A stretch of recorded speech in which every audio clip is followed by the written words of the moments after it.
समीर और आजरा का प्यार किसी तूफान जैसा था, तेज, खूबसूरत और विध्वंसक। वे एक छोटे से कस्बे के थे जहां प्यार के मामले में खानदान की इज्जत और सामाजिक रस्में बहुत मायने रखती थीं। बेशुमार प्यार की शुरुआत।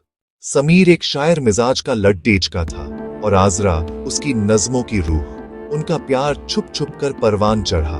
वे घंटों पुरानी दीवारों के पीछे या अंधेरी रात में छत पर खड्डे होकर चांद को देखते हुए बातें करते। उनके लिए दुनिया की सारी खुशी एक दूसरे के हाथ में थी। उन्होंने कस्में खाई थीं कि वे हर हाल में शादी करेंगे, भले ही उन्हें घर छोड़ना पड़े। उनका प्यार इतना पाक और गहरा था कि उन्हें यकीन था वे सारी मुश्किलों को पार कर लेंगे। जब नियति ने वार किया, जैसे ही दोनों ने अपने घर वालों को शादी के लिए राजी करने की कोशिश की, कहानी ने भयानक मोड़ लिया। विरोध। आजरा के खानदान का मानना था कि उनकी बेटी एक ऐसे लड़ाके से शादी नहीं कर सकती जिसका कोई बड़ा रुतबा या जमीन जायदाद न हो। धमकियां। समीर को साफ कह दिया गया कि अगर उसने आजरा का पीछा नहीं छोड़ा तो नतीजे अच्छे नहीं होंगे। आजरा को घर में कैद कर दिया गया। प्यार करने वालों के लिए एक दूसरे से बात न कर पाना मौत से भी बदतर था। टूटना नहीं, तोड़ना पड़ा। The painful sacrifice.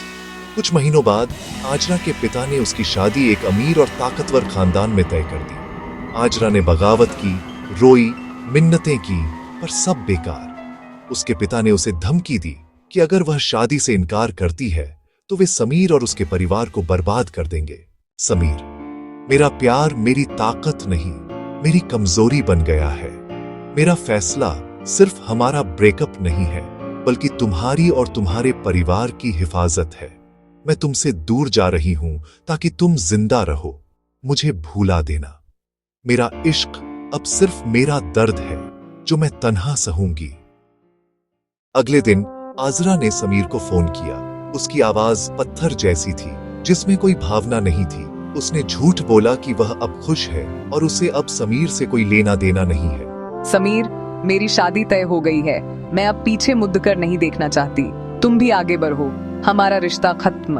आजरा, तुम झूठ बोल रही हो। तुम्हारी आवाज, मुझे पता है तुम मजबूर हो। तुम गलत समझ रहे हो। मैं मजबूर नहीं, मैंने चुन लिया है। मुझे अब तुमसे कोई प्यार नहीं है। खुश रहना। अंतिम दर्द।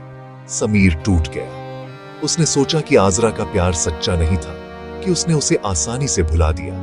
आजरा ने सबके सामने समीर को ठुकरा दिया और शादी के लिए हां कर दी।